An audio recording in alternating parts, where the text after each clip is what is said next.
al chile. Mis amigos, soy Benjamín. Bienvenidos a su chile favorito. Aquí las noticias o te enchilan o te dejan picar. Jalisco. Sí, Jalisco. Me dueles y me dueles muchísimo, Jalisco. ¿Qué pasa en Jalisco? La fiscalía culpó. ¿Se acuerdan del caso de Luz Raquel Padilla? ¿Se acuerdan de Luz Raquel Padilla, por cierto? Aquí tengo sus redes sociales. Estamos hablando de Luz Raquel Padilla, una madre soltera, cuidadora de un pequeño con autismo, que denunciaba, ¿no? Pintas, que denunciaba que la agredían, que denunciaba, lo voy a dejar ahí, hablo de Luz Raquel Padilla, una mujer que denunció, que alzó la voz, que fue agredida con cloro industrial, que le aventaron cloro industrial al cuerpo, y ella reaccionó, ella denunció, ella creyó en las autoridades. Esta mujer que denunció a sus vecinos, que las autoridades pensaron y se fueron con es que solamente es un tema vecinal. Esta mujer a la que, según Enrique Alfaro, le habían otorgado medidas de protección y que la estaban protegiendo, esta mujer murió quemada, calcinada. Y aparte fue en agonía, porque la queman y muere 3 días después, evidentemente a raíz de las quemaduras, ya teniendo previamente una quemadura con un cloro, con un tipo de ácido. Pues resulta que hay 2 noticias, que son noticias que a mí me enchilan y me ponen los pelos de punta. Una de ellas es que Sergio Ismael N., vinculado a proceso por el delito contra la dignidad de las personas, amenazas y lesiones en agravio de su vecina, Luz Raquel Padilla, que sería el que le habría echado el cloro industrial, si no estoy mal, ya salió en libertad. Primera noticia. Ismael N., el hombre señalado por haber agredido a Luz Raquel Padilla, fue puesto en libertad. El juez que lleva el caso concluyó que el delito de lesiones no es grave. O sea, el aventarle cloro a una persona no es algo grave. Entonces, el proceso lo puede continuar en libertad y va a pagar 15,000 pesos por haberla rociado con cloro el pasado mayo. Sí, Ismael N. Hablando de prisiones preventivas de oficio, aquí no hay prisión preventiva de oficio porque el juez consideró que no era un delito grave, porque lesiones no es un delito grave, entonces no pasa nada y paga 15,000 pesos y vete. Pero esa no fue toda, sino que la Fiscalía de Jalisco, pues esa fue una, la Fiscalía de Jalisco determinó que Luz Raquel Padilla, que denunciaba estas pintas, usted ahí se ve esta pinta, Luz Raquel Padilla denunció que la habían amenazado, que habían pintado dentro de las paredes de su casa, que la iban a matar, N cantidad de denuncias. Bueno, pues la Fiscalía de Jalisco dijo que esas pintas las hizo Luz Raquel Padilla. No fue nadie. O sea, están dándonos muy al estilo Jalisco, muy similar a lo que prácticamente quiere la Fiscalía de Nuevo León, muy similar a este caso. Nos están diciendo que Luz Raquel Padilla, primero, la Fiscalía dijo que se había quemado, que ella había sido la que se había quemado, porque había videos en donde la habían visto, o sea, que trazaron una ruta desde que ella tenía el alcohol, que fue a comprar muchas botellas de alcohol, y que también compró cerillos, ¿no? Entonces, como compró alcohol y compró cerillos, y después la vieron en una cámara con algo que parecía fuego, pues entonces literalmente infieren que fue ella la que se quema. Esa fue la primera que hace la Fiscalía de Jalisco, la primera. La segunda fue la de Ismael N., esta persona detenida por haber rociado con cloro, que ya dejaron libre porque lesiones no es grave. Y la tercera de la Fiscalía de Jalisco es decir que las pintas las hizo Luz Raquel Padilla. ¿Qué manera tiene la Fiscalía de Jalisco? Y esta sí la voy a generalizar casi. Habrá, si acaso, una fiscalía que rompa, pero en su mayoría son así. Que lo que quieren es responsabilizar a la persona que fallece, que es la víctima, porque no quieren hacer la chamba. Es bien triste que las fiscalías sean el enemigo en casa. Y hablo de todas y dejaría en el tintero quizás una o dos, pero quizás la de la Ciudad de México pudiera salirse del costal, pero perdón, las fiscalías son el enemigo en casa. Se creó un monstruo con las fiscalías.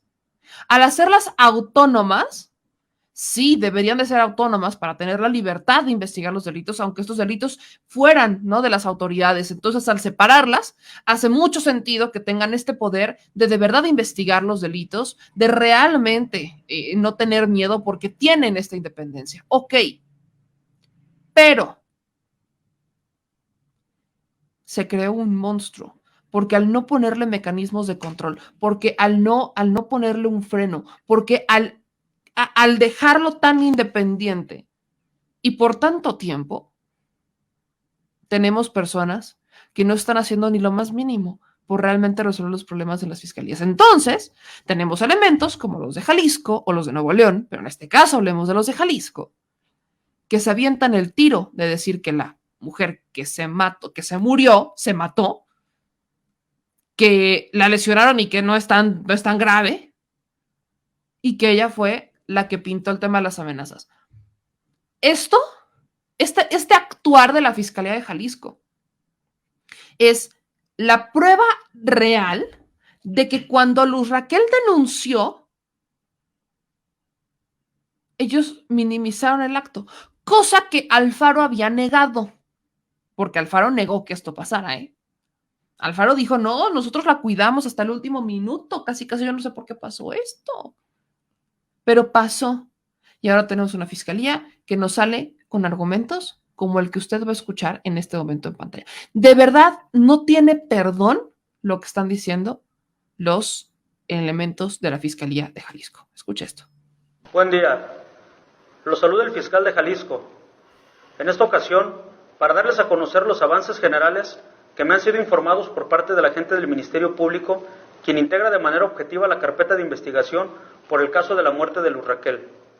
Asimismo, comentarles que ya se cuenta con la asesoría jurídica nombrada por la familia de Luz Raquel, a quien ya se le ha dado acceso a la totalidad del contenido de los datos de prueba que integran dicha carpeta. Asesoría nombrada que ya realiza el análisis de la misma, por lo que estaremos pendientes de las peticiones o solicitudes que tenga bien proponer para su pronto y diligente desahogo. Reiterarles que desde el día de los hechos se ha trabajado de manera permanente y continua de conformidad a los protocolos establecidos por la ley, agotando todas y cada una de las líneas de investigación para lograr el esclarecimiento de los presentes hechos. Como resultado de estos trabajos, hasta este momento se han recabado más de 100 entrevistas, más de 250 horas de análisis de videos y archivos digitales, así como la revisión de más de 40 puntos de cámaras situadas en el lugar de los hechos y alrededores. Además, se han solicitado diversos dictámenes periciales al Instituto Jalisciense de Ciencias Forenses, de los cuales ya se han recibido algunos de los resultados. Por lo que en estos momentos, personal de dicho instituto les explicará las conclusiones de uno de ellos. Como todas las pruebas que se realizan en el Instituto Jalisciense de Ciencias Forenses basadas en evidencia física, y no es la excepción la grafoscopía, es decir, vamos a estudiar todas y cada una de las características de la escritura en estudio, así como sus bases de cotejo, para determinar la autoría de la misma. Buenas tardes, mi nombre es Quetzal Mesa, soy perito de Ciencias Forenses en materia de grafoscopía y documentoscopía. A mí me tocó realizar el dictamen en materia de grafoscopía respecto de la escritura estampada en las paredes, que sería la escritura dubitada, así como realizar el análisis comparativo respecto de las muestras de escrituras que fungieron como estándares de comparación para realizar el dictamen en materia de grafoscopía. Se solicitó un dictamen en materia de grafoscopía respecto a la escritura estampada en una pared de un edificio. Asimismo, se recabó la muestra de escritura de una persona de nombre Sergio N., el cual se acudió al reclusorio preventivo en Puente Grande para ser recabada la muestra de escritura con su debido consentimiento y posteriormente realizar el estudio y el análisis respecto a la escritura estampada en los muros. Asimismo, se llegó a la conclusión de que no se encontraron similitudes gráficas que determinaran que fue estampada por el mismo autor gráfico. Se seleccionaron distintas literales, las cuales están estampadas, como podemos observar, que es la vocal A minúscula. Esta es la cuestionada, este es un estándar de comparación. En la escritura cuestionada se elabora trazo inicial por parte superior en su cuerpo. Este es el cuerpo de la vocal.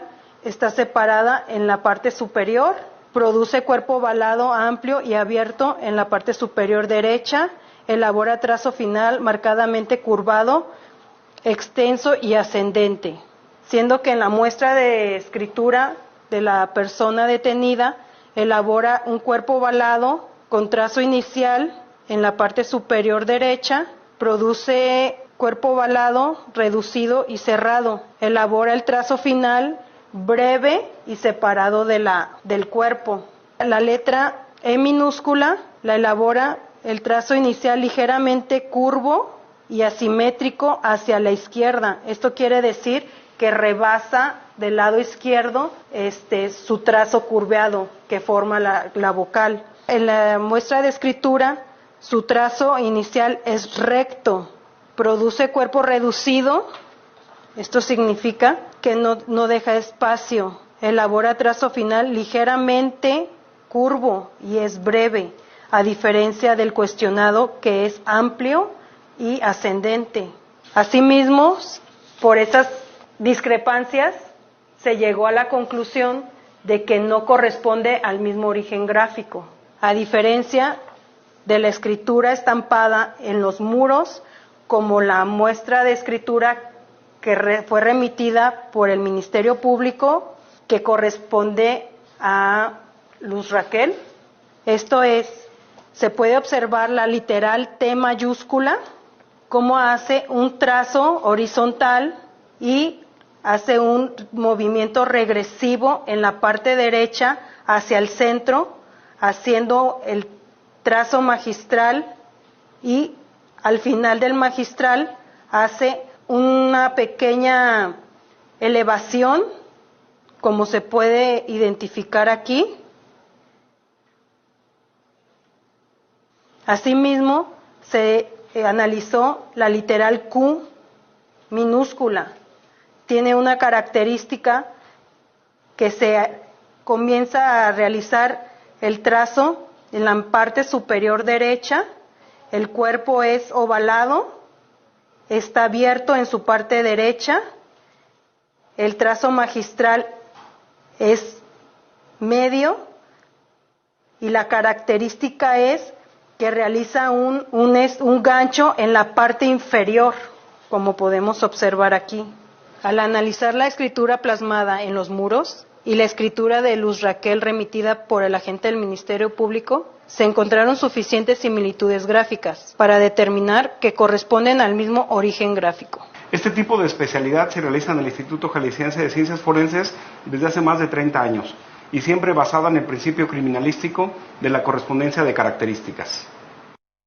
Finalmente, la Fiscalía de Jalisco continuará con la integración de la carpeta de investigación. Estaremos pendientes y respetuosos de las determinaciones que tengan a bien tomar tanto la Fiscalía General de la República, así como la Secretaría de Seguridad y Protección Ciudadana. Lo anterior respecto a la petición de asistencia técnica que se solicitó a finales del mes de julio del presente año. Muchas gracias. O sea, para fines prácticos, para su estudio de grafología usaron la pinta en una pared, pero pusieron al del presunto a pintar en una hoja. En cabeza de quién cabe, que es lo mismo que la letra que utilizas para pintar en una pared a la letra que usas para pintar abajo. O sea, mano alzada, abajo. Tienes para recargarte y no. ¿Es neta? Bueno, pues esa fue la evidencia, súper evidencia de la Fiscalía de Jalisco para decir que no había sido él y que había sido Luz Raquel. No, bueno. Estos, bien dice Leopoldo, pero estos programas del CSI, New York, se quedan pero brutos se quedan a la hora de ponerse a hacer estos, los deberían de contratar. A esa altura ya debemos de tener CSI Guadalajara, CSI Jalisco. No, hombre, no, es que, ¿sabes qué? Se disputarían con el de Nuevo León, ¿no? Con este elemento,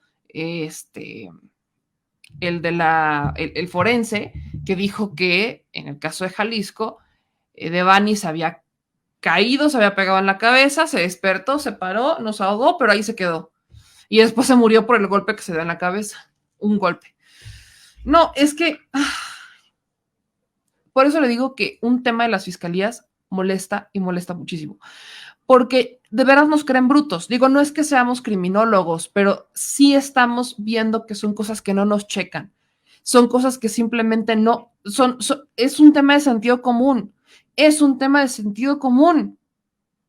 Meramente sentido común. Y ese sentido común es el que nos está diciendo que algo está mal con esto. Y lo que está mal es que tenemos fiscalías ineptas que lo único que quieren es, ya, le doy carpetazo porque ya, no puedo más con este caso, entonces le doy carpetazo. Nos quieren aplicar la del haya sido como haya sido.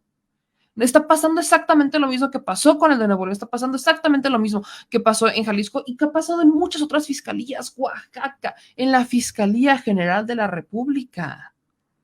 Está pasando exactamente lo mismo. Y lamentablemente, son fiscalías que se dicen autónomas, pero que o tienen sometidos a los elementos que trabajan con ellos o están ahí meramente de forma voluntaria, porque ganan bien con Alfaro. Este es un caso bien triste y lo digo con toda honestidad. De verdad, uno lo ve y dicen, por Dios, no necesito profundizar para darme cuenta que algo está mal ahí. No necesito ser un experto para darme cuenta que algo está muy mal ahí.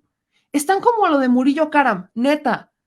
Que Murillo Karam quiso pasarse de listo diciéndonos que había cometido errorcitos como si hubiera sido un novato, cuando hablamos de una persona que ha tenido una gran carrera detrás, o sea, y no por buena, sino grande, muchos años detrás, que ya había estado dentro de la Fuerza de Seguridad Pública, y un Tomás Herón, que de novato tampoco tenía nada, y nos lo quieren vender como errorcitos mínimos, en el tema del caso de Ayotzinapa, cuando la palabra que hay que usar es encubrimiento, cuando lo que tenemos que estar señalando es que ahí hubo omisiones, negligencias, esas negligencias son criminales, eso es por lo que se le está procesando a Murillo Karam, pero si volteamos a ver, Murillo Karam, lo del Ayotzinapa ocurrió hace 8 años, y lamentablemente las fiscalías no han evolucionado, solamente cambiaron de nombre, pasaron de procuradurías, ahora son independientes, ya no dependen del presidente, pero se llaman fiscalías, son autónomas, pero en la forma de operar son exactamente iguales. En la forma de operar se cansan, en la forma de operar, y digo, evidentemente una persona se cansa cuando hace una chamba, pero cuando te vas a dedicar a eso, ya sabes a qué le estás entrando, ya sabes a lo que le vas a entrar, ya sabes qué es lo que haces ahí, ya sabes a lo que le tiras. Pues para eso buscaste estudiar criminología, criminalística, ¿o no? Si vas a ser perito investigador, para algo te preparaste, o al menos eso es lo que pensamos. Pero ¿qué estamos viendo? Gente que no tiene ni siquiera ganas de hacer su trabajo, que lo único que tienen ganas es de cobrar y dar carpetazos porque están saturados, porque están sobrepasados, porque tienen asuntos pendientes desde hace años. Recuerdo muchísimo que o sea, cuando temas de fiscalía pueden pasar hasta 5 años para que te resuelvan un tema de un robo, por ejemplo. De un robo. Pueden pasar hasta 5 años.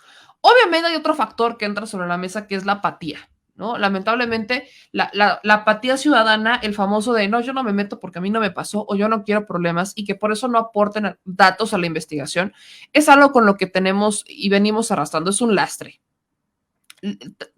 Lamentablemente, y tienen elementos para decir que no se quieren meter, ¿no? Es una encrucijada en la que estamos porque como ciudadanos no tenemos confianza en las autoridades. Entonces, al no tener confianza en las autoridades, no denunciamos.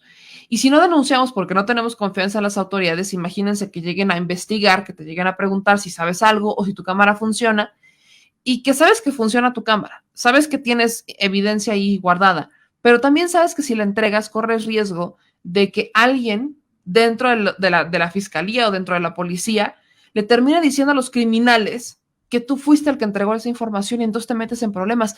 Ese es el tema, ese es el dilema. Ahí está la cuestión. La cuestión es esa, que evidentemente nos han metido miedo, nos metieron miedo a los ciudadanos, y al meternos miedo a los ciudadanos porque está esta colusión entre las autoridades y los criminales, si tú participas y sumas a una investigación para que se pueda esclarecer y se pueda hacer justicia, corres el riesgo de que de que te hagan algo, porque tenemos ese miedo, tenemos esta constante, ¿no? Y es que si sí están y si no están, y si entonces, etcétera. Lamentablemente ese es un lastre con el que estamos trabajando mucho. Hay que cambiar, no solamente es la cultura de la denuncia, son las garantías de seguridad al denunciante.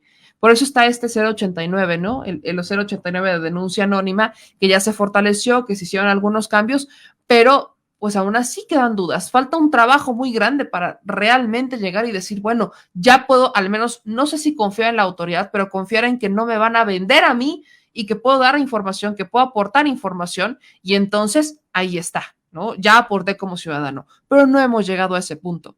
Y del otro lado, tienes a fiscalías ineptas que lo único que ellas quieren es pues quedarse con el sueldo que están ganando y dar carpetazo a los casos o que no se denuncie. Cualquiera de las dos cosas es muy buena.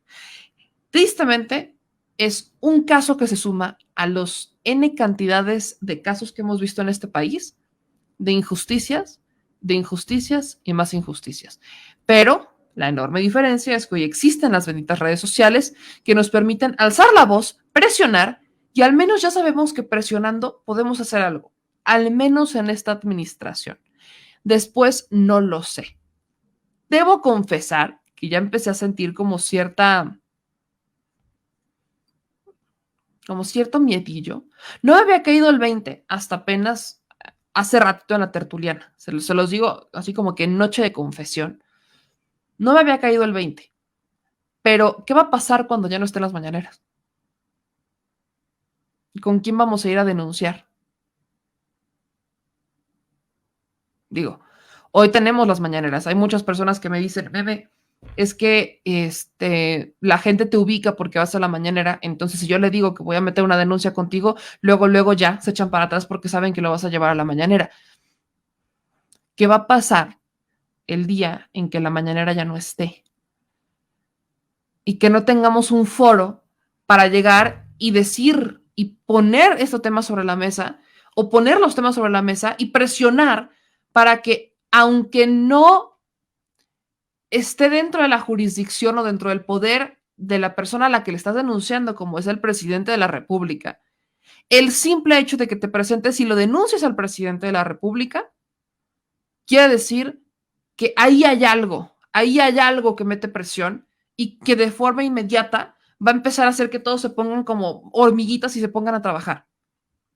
A mí me encantaría que las mañaneras fueran constitucionales. Se lo digo con toda honestidad. Me encantaría que las conferencias de prensa mañaneras se convirtieran en algo constitucional, en una obligación del Ejecutivo de informar. Digo, aunque tengan un estilo distinto, pero un estilo de informar en donde constantemente está enfrente, si no todos los días, al menos 2-3 veces a la semana mínimo, para que se tenga este foro, porque sí ejerce un equilibrio, porque sí abre el debate, porque sí equilibra la opinión pública y porque sí ejerce presión hacia los ciudadanos. Así que soy honesta, sí tengo, y bien, yo no había tenido como porque no lo había visto desde esa trinchera, ¿saben? Lo vi desde la perspectiva de comunicación, porque hoy tenemos distintas herramientas de comunicación, lo decía la tertuliana, tenemos las redes sociales, ya podemos empezar a voltear y en las redes, ya sabemos a dónde recurrir, pero, y luego, apá, ese es un gran foro, que ha permitido ejercer presión en asuntos como este. Sí, mira nomás. Mira, échate, pero bueno, ponlo así, ponlo así. Que se vea la lonja. Pura galleta. El señor productor. No, hombre, ya, para tus pesares, hazte para allá. En vez de que vayan a compartir el video, le van a poner dislike. ¿Qué pasó? Pues bueno, si les gustó este video, no se les olvide dejar su like, suscribirse y activar la campanita. Manitas, suelta las manitas. Suscríbete. Y si te gustó el video, suscríbete y compártelo, porque hay que descivilizar a la nación, ¿verdad? Al chile. Adiós. Discúlpenlo, tiene déficit de atención. Nos vemos.